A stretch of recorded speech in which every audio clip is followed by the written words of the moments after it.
Welcome to our podcast. Hope you enjoy. Hello.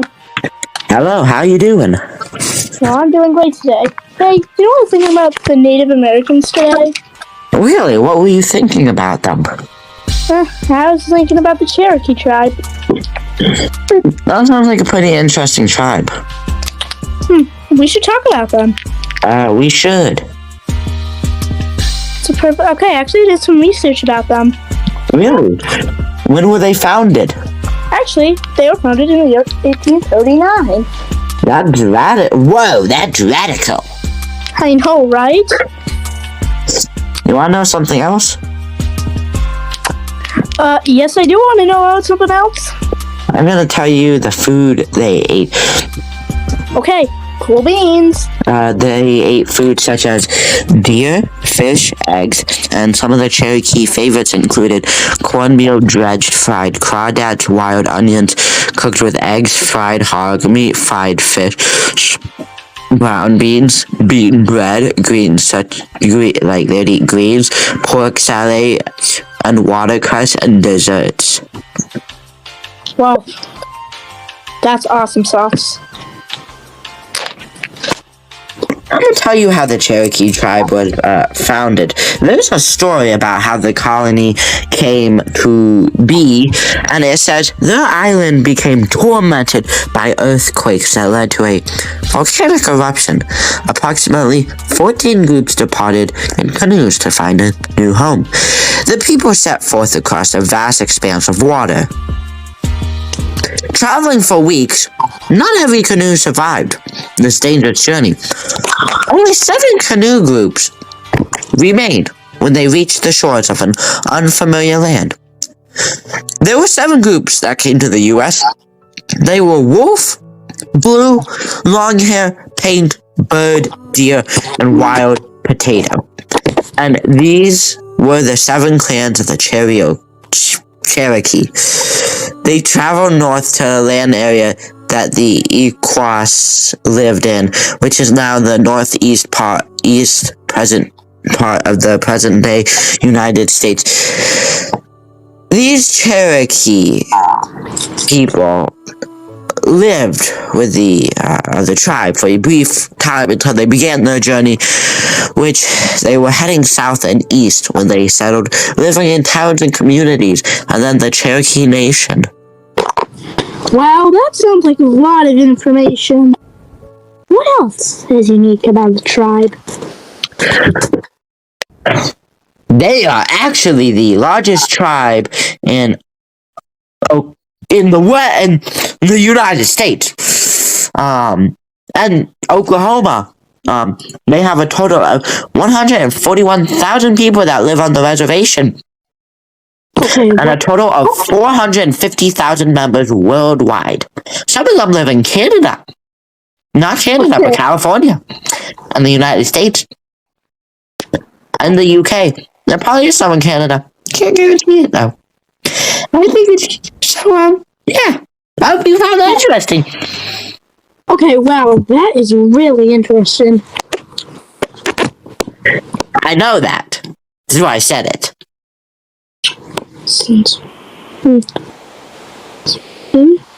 Yeah, that was really Well, you want to hear about the gender roles? Okay, that sounds really interesting. Let's hear about it. Well, acutely, the woman did the farming, and they were also the ones who would harvest the crops. The landowners were also typically women. They would also make the social decisions for the clan chief. But the man also got the food too, because they were the ones who decided who hunted the animals, did the fishing, who on the cost. They also political decisions they made for the tribe. They also control doing the war and diplomacy. You know, I've also been thinking about the religion of the tribe. Really? Me too. That's what I'm going to tell you about it. Cool. The popular religion was Christianity. Other religions were Baptist and Methodist. There were other religions not as big as the rest of the religions. Christianity was the biggest religion, and some of the Cherokee still practice Cherokee spirituality, where they would do things like stomping grounds. They would play music there too, that the community would hold, and various other ceremonies. That is so cool. Go. Now, I was wondering about what the kids did in the tribe. Were you? Alright, well, I'm gonna tell you about the kids, what they did, what things they got up to. The kids. The kids usually went hunting and fishing with their father. Woman taught the girls how to do all of the housework and gardening skill. And in the pastime, the kids usually had more chores and less time to play. One of the popular games they played was similar to lacrosse, and it was actually a very popular sport among Cherokee teenagers. Wow, that was cool. You know, I was wondering, what were their houses like? Do you want to know about what their houses were like?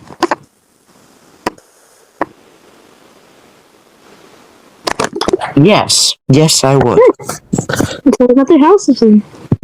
Their houses were built in a circular way, and they were just stood by the river. Sticks and plasters as building material, and there was a thatch in the river. The homes were also built out of logs, hay, stone, and hay. Seven cabins would be built in the village for ceremonial purposes. They'd also build log cabins for some other homes. Hey, you know what else I was thinking about? What? What else were you thinking about? I was thinking about their relationship with Europe. Do you know anything about their relations with Europe? Yes, I do know the relation with Europeans, and the relation is actually a lot different than you thought.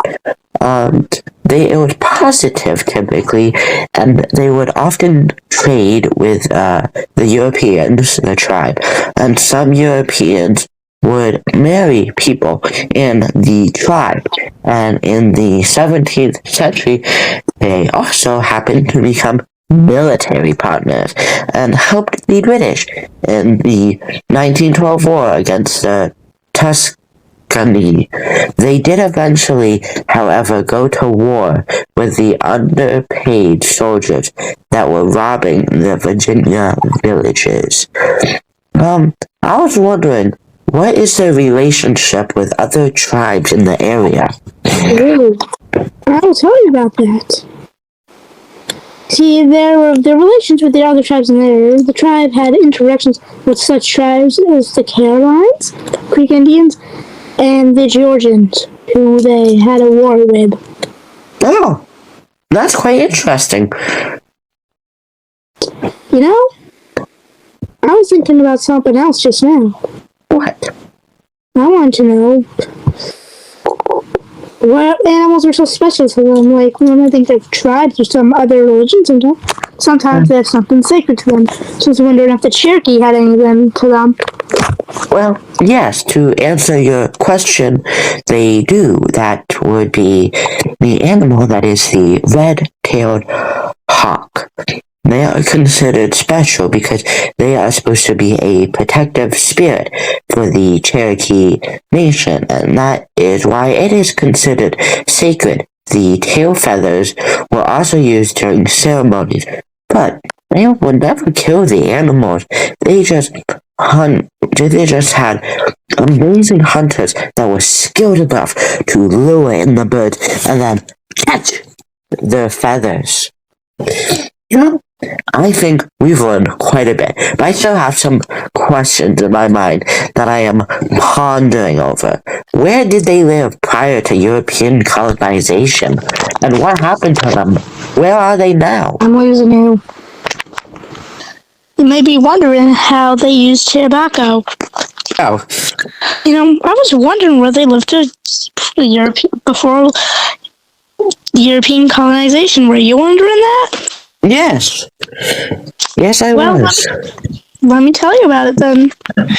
They originally lived what is now known as present day North Carolina, South Carolina, Virginia, the West Virginia, Kentucky, Tennessee, Georgia, and Alabama. But now, in the early 20th century, the tribal land of the Cherokee tribe spanned over 100,000 acres across 14 counties that were in northeastern Oklahoma. But now the Chesters are not, of course, they're considered a reservation.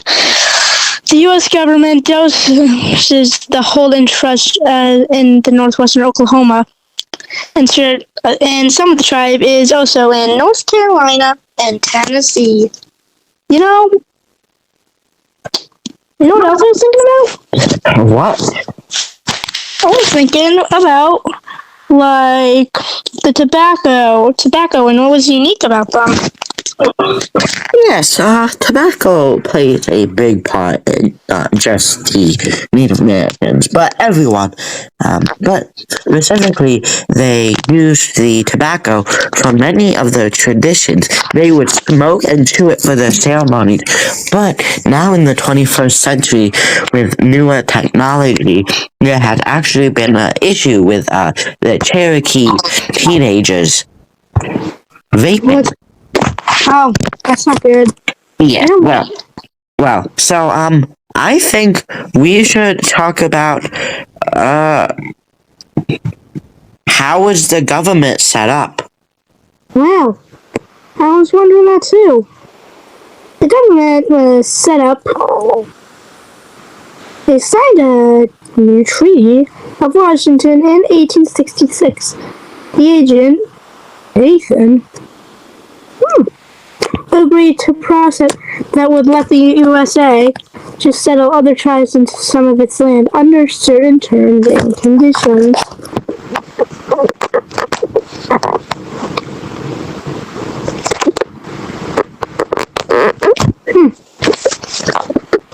Is that all you have for government? Yeah, that's all I have. Do you have anything you want to talk about the government? No, I mean, pretty much, touched on it. I would say that, because they're a tribunal government, that they are basically like the U.S. with the, executive, legislative, and judicial branch. Right, I am having a splendiferous time making this podcast. Don't you agree? Yeah, I would. I feel like it's pretty important. We talked about, I think it's about time. We talked about, like, what the generals were, but what did they hunt, and what crops did they grow? I'm sure you were wondering that, so I actually have the answer right here. They grew a lot of crops. They grew corn, beans, squash, and sunflowers, pumpkins, watermelon, and peaches! And the men did most of the hunting. They hunted a lot of deer, bear, wild turkey, and small game. They also fished in the river. That's interesting. I was thinking we talked about where they were in the past. But now I'm thinking, where are they today? Oklahoma.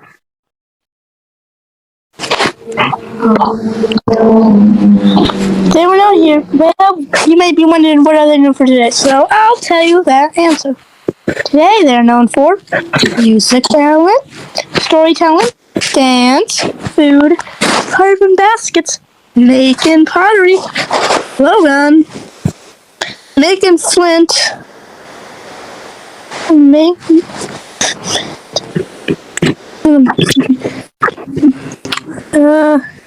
Their language was actually banned for more than half a century, but now the government's finally letting them allow it in classrooms. They are currently the largest Native American group in the state of Oklahoma, having nearly 2,000 members, and it's the second largest in the whole United States. Would you like to, do you have anything to add to that? Yes. What do you have to add? Well, I think it's pretty impressive that they are the largest tribe in the United States. It is. Second largest tribe. Well, I think we're about done. But just a few things. When did they first come into, like, how did life change with European contact? Well, as you said, they were able to gain better relations and trade. Well, I actually have some stuff to add. The Spanish, when they came, actually brought many diseases to the area that they had never seen before. They brought smallpox, measles, and syphilis, and the people had no immunity, so it did cause a lot of people to sadly lose their life. And I'd just like to, while we're on with Spanish, the people who happened to find them first was a Spanish conquistador named Pedro de Santo in 1540, with a lot more conquistadors. I think this podcast has been very insightful on their role in the community and in the world. And this was really great to know about them. Don't you agree? Yeah. Do you think we should say a thanks? Yeah, I say that we should thank our sponsors, which was actually Cherokee.org. It is the nation's website. We really highly encourage you to check it out. We use them for a lot of our things because it is great to get it. We also use some EDU and government websites. We also use the Oklahoma History Society. We also did use... Everybody knows, they know me where it's no I don't know nothing but no ice, I'm just cold. 40-something millis off, so I've been told. From the screen to the ring, to the pen, to the king. Where's my crown? That's my bling. Always come on when I ring. See, I believe that if I see it in my heart, smash through the ceiling, cause I'm reaching for the stars. Whoa, this is how the story goes.